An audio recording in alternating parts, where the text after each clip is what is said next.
મિત્રો, વરસાદની મોસમ શરૂ થઈ ગઈ છે અને એની જોડે શરૂ થઈ છે શરદી, ખાંસી અને વાયરલ ઇન્ફેક્શનની મોસમ. વાયરલ ઇન્ફેક્શનમાં મોસ્ટ કોમનલી ન્યુમોનિયા થાય છે અને ન્યુમોનિયાથી બચવા માટે આપણે અહીંયા 2 વેક્સિન અવેલેબલ હોય છે. પહેલી વેક્સિન છે ન્યુમોનિયા વેક્સિન. ન્યુમોનિયા મતલબ કે પ્રાઇમરી ન્યુમોકોકલ વેક્સિન, કે જો તમારી ઉંમર 65થી વધારે હોય, તમે સ્મોકિંગ કરતા હો અથવા તો કોઈ લંગની કે ફેફસાની બીમારી હોય તો આ વેક્સિન તમારે જરૂર લેવી જોઈએ. મોસ્ટ કોમનલી ન્યુમોકોકલ નામના બેક્ટેરિયાથી આ ન્યુમોનિયા થાય છે અને ઘણા કેસીસમાં જીવલેણ થઈને વેન્ટિલેટર પર જવાના પણ ચાન્સીસ હોય છે. એટલે આ સિઝનમાં આ વેક્સિન તો મુકાવી જ જોઈએ. બીજી વેક્સિન છે ઇન્ફ્લુએન્ઝા વેક્સિન.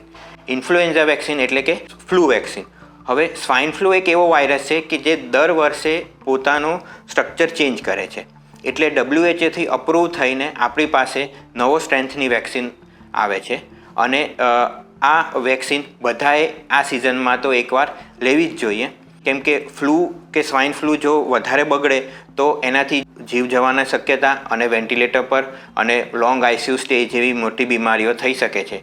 તો આ સિઝનમાં ઇન્ફ્લુએન્ઝા વેક્સિન તો એકવાર લગાવીએ. આ વેક્સિનની વધારે માહિતી માટે અમારા નંબર પર નીચે કોલ કરી શકો છો. તો ત્યાં સુધી stay healthy, stay safe. Thank you.